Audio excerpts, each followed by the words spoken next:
by popular vote, it's a Goofy movie. How fitting, I mentioned it countless times during this month and now I finally get to talk about it. I'll be honest, I considered reviewing this movie for the longest time because it's one of those rare Disney movies that fascinate me in a number of ways. I almost got around to doing it last year, but my time ran short. But now's the golden opportunity and I'm going in with all honesty. A Goofy movie is one of my favorite Disney movies of all time. No, I'm not being hyperbolic, I genuinely mean that. I'm fully aware it's not often seen as one of the best, but to me, a Goofy movie is one of those rare movies that doesn't try to accomplish too much, yet ends up doing so much right at the exact same time. Goofy is a single father who raises his son Max, very much a continuation of the show Goof Troop. And while Goofy loves his son unconditionally, Max is a little embarrassed to be around him, and wants to stand out as the cool kid, mainly to get on good terms with his crush Roxanne. He pulls off a stunt at school to get her attention, but the principal warns Goofy that he needs to raise his son properly before he ends up becoming an outlaw. So Goofy decides to take Max on a road trip to Lake Destiny like his dad did, but this ruins Max's opportunity to take Roxanne to a party. So the road trip doesn't start out great at first, but over time, Goofy and Max begin to grow closer, but at what particular cost? Just from that synopsis alone, a Goofy movie doesn't particularly sound that interesting to a lot of people. It sounds like an everyday road trip movie all about two family members coming together. Even the simple fact that this is called a Goofy movie, relating to a character most adults wouldn't see much value out of because they're too old for him now. Yet the one simple key that helps make this movie as charismatic as it is,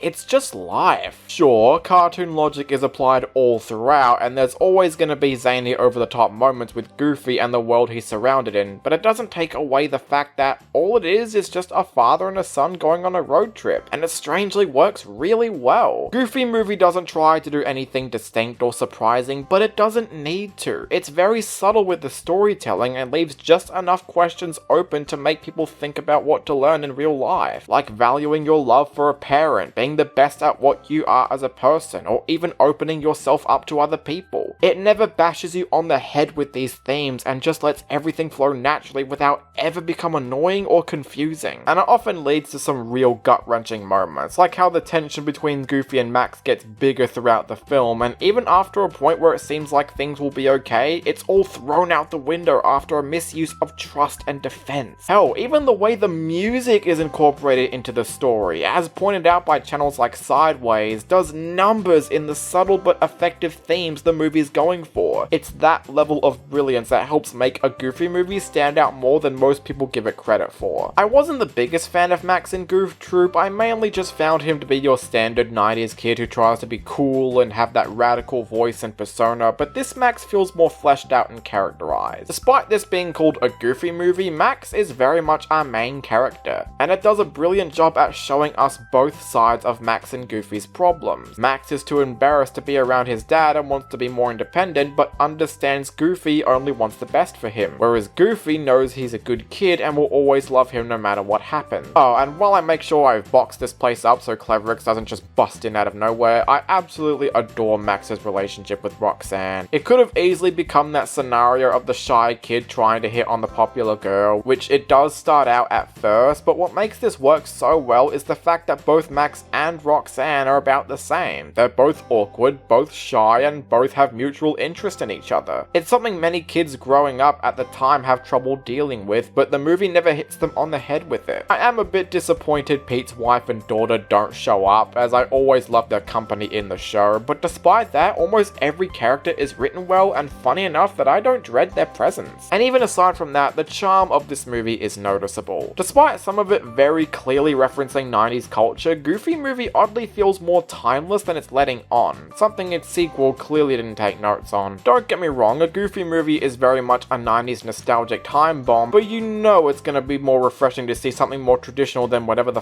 fuck Trolls or the Emoji Movie try to do. So yeah, can you see why I kinda love this movie? Even if you don't like it, I won't take much issue with that. I'm just some low number dinosaur trying to explain why I love it so much. It might just be a Goofy movie, but that's all it needs to be a great film.